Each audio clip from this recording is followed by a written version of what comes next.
আপনারা বলতে পারেন যে না পুলিশরাও পারেন না ভাই, তো যার কোনো সম্পর্কে আমরা শুনতে চাই না। তো আমি চাই এখানে আজকে আমাদের ঝিনাইদহ জেলা স্বাধীনতা সাংস্কৃতিক পরিষদের পক্ষ থেকে যে মানববন্ধন অনুষ্ঠিত হচ্ছে, এই মানববন্ধনে উপস্থিত আছেন আমাদের ঝিনাইদহ জেলা স্বাধীনতা সাংস্কৃতিক পরিষদের সম্মানিত সভাপতি জনাব তৌফিকুর রহমান আমাদের মধ্যে উপস্থিত আছেন। আমাদের মধ্যে উপস্থিত আছে ঝিনাইদহ নারী সমাজের সাজেদা আমাদের মধ্যে উপস্থিত আছেন। আমাদের মধ্যে উপস্থিত আছেন আরো অনেক সংগঠন, সেগুলোর নাম আমি পরিচয় করে বলব।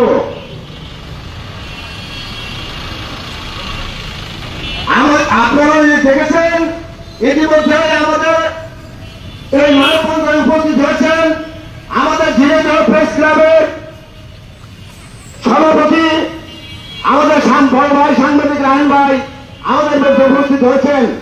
আমি এখানে যে সমস্ত ইলেকট্রিক মিডিয়ার ভাইরা আছে, প্রশাসনের ভাইরা আছে এবং বিভিন্ন পত্রিকার ভাইরা আছে, তাদের সকলকে আমি ধন্যবাদ জানাই। আপনারা যে এসে আমাদেরকে সহযোগিতা করছেন সেজন্য আপনাদেরকে আমরা আমাদের এই স্বাধীনতা সাংস্কৃতিক পরিষদের পক্ষ থেকে আপনাদের সকলকে ধন্যবাদ জানাতে চাই। তো প্রিয় ভাই এবং বোনেরা, আমাদের মধ্যে উপস্থিত আছেন ঝিনাইদহ জেলা ছাত্রলীগের সাবেক সাধারণ সম্পাদক এবং ঝিনাইদহ জেলা স্বেচ্ছাসেবক লীগের সাধারণ সম্পাদক, ঝিনাইদহ জেলা আওয়ামী লীগের সদস্য জনাব রানা আহমেদ আমাদের মধ্যে উপস্থিত আছেন। আমাদের মধ্যে শ্রমিক নেতা নেটু ভাই আমাদের মধ্যে উপস্থিত আছেন।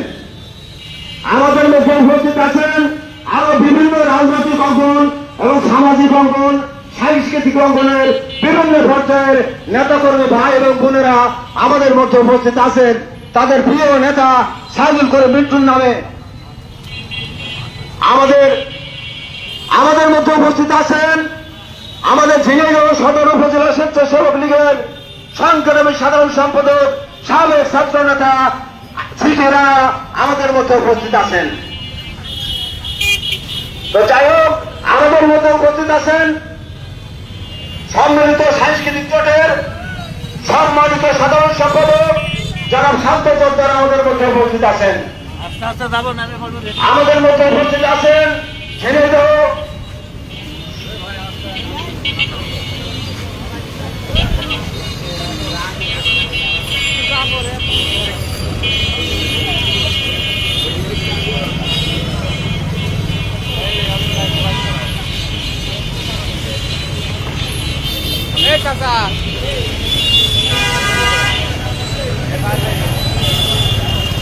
সংগ্রামী সাথী এবং বন্ধুরা, আজকে আমাদের এই মানববন্ধনে উপস্থিত হয়েছেন নবগঙ্গা সংঘ, আমাদের মধ্যে উপস্থিত হয়েছেন বঙ্গবন্ধু সাংস্কৃতিক পরিষদ আসাফ, আমাদের মধ্যে উপস্থিত হয়েছেন জাগরণ গণশিল্পী সংস্থা, আমাদের মধ্যে উপস্থিত হয়েছেন কেসি কলেজ থিয়েটার, আমাদের মধ্যে উপস্থিত হয়েছেন হামিদুর রহমান যুব সংঘ, আমাদের মধ্যে উপস্থিত হয়েছেন বীরঙ্গ সাংস্কৃতিক সংঘ, আমাদের মধ্যে উপস্থিত হয়েছেন সরকার শিল্পী গোষ্ঠী, আমাদের মধ্যে উপস্থিত হয়েছেন মানবাধিকার নাট্য পরিষদ, আমাদের মধ্যে উপস্থিত হয়েছেন প্রত্যাশা সাংস্কৃতিক সংঘ সহ বিভিন্ন ধরনের রাজনৈতিক এবং সামাজিক সংগঠন আমাদের মধ্যে উপস্থিত হয়েছেন। ভাই আমার আমি চাই যেহেতু মানববন্ধনের মানুষের সময় হলে তাহলে কষ্টসাধ্য সমস্যা হয়, আবার যারা নাই থাকে তারপর সমস্যা হয়, সে কারণে আমরা সংক্ষিপ্ত করবো।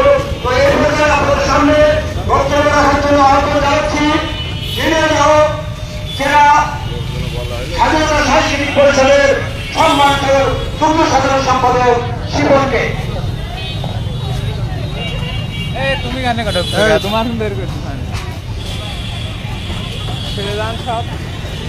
সংগ্রামী ঝিনাইদহবাসী, আজকের এই মানববন্ধনে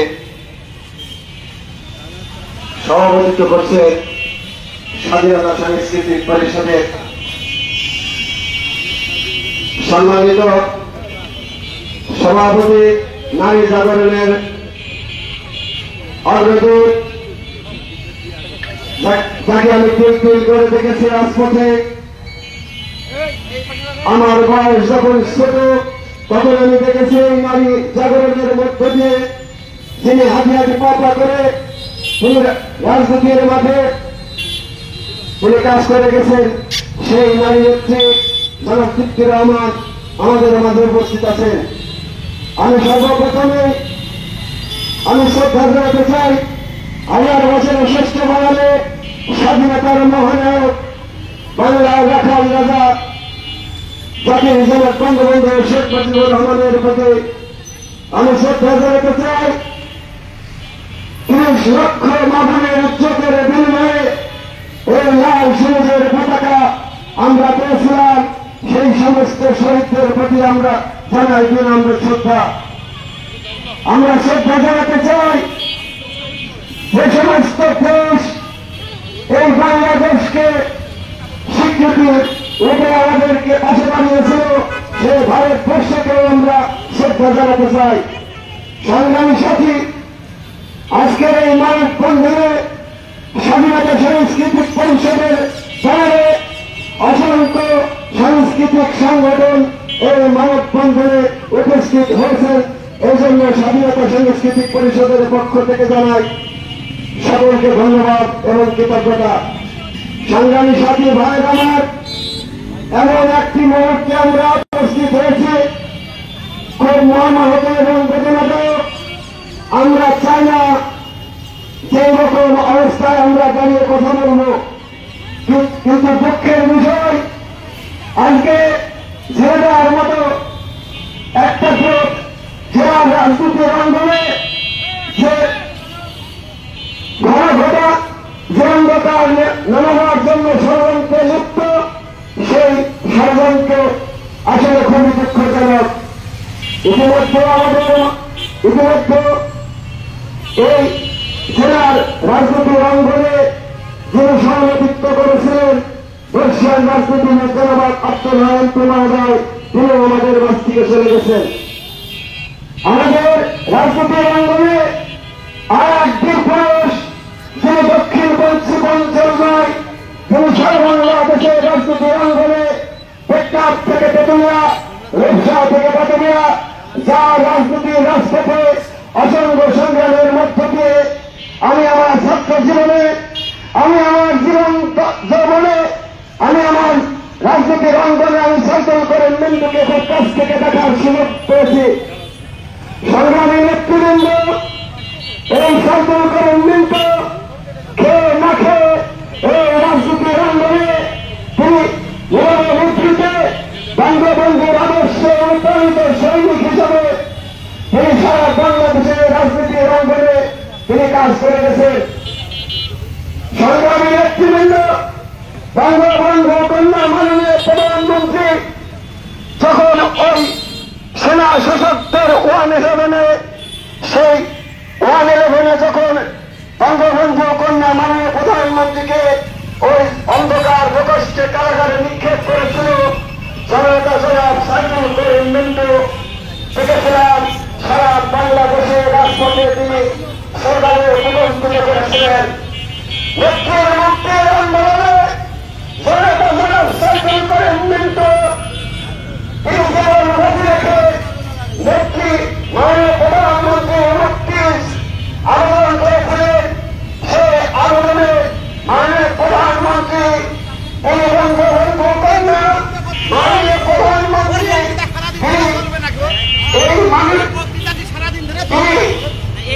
সাইকেল করে মিন্টু আমরা তৃণমূলের একজন সন্তানকে তিনি বাংলাদেশ আওয়ামী স্বেচ্ছাসেবক লীগের নেতৃত্বে তিনি তার দায়িত্ব অর্পণ করেছিলেন। তিনি কাজ করেছিলেন। তিনি বঙ্গবন্ধুর আদর্শে অনুপ্রাণিত হয়ে তিনি সংগ্রাম করেছিলেন। সংগ্রামী নেতৃবৃন্দ, আমরা সাইকেল করে মিন্টু রাজনৈতিক ক্যারিয়ার ধ্বংস করবার জন্য যারা রাজনৈতিক অঙ্গনের নেতৃবৃন্দরা ষড়যন্ত্র করছেন তাদেরকে হুঁশিয়ারি উচ্চারণ করে বলতে চাই, সাইকেল করে ছেলেদার নেতা নয়। সাইকেল করেন মেন্টো বাংলাদেশের আপনার মানুষের মনে কোথায় স্থান করে নিয়েছেন আপনারা সকলে অবগত হচ্ছেন। সাইকেল করেন মেন্টো পূর্ণমহল থেকে একজন বেড়ে ওঠা সন্তান হিসেবে অসংখ্য নারী যুবক এবং মেহনতি মানুষের পরম বন্ধু হিসেবে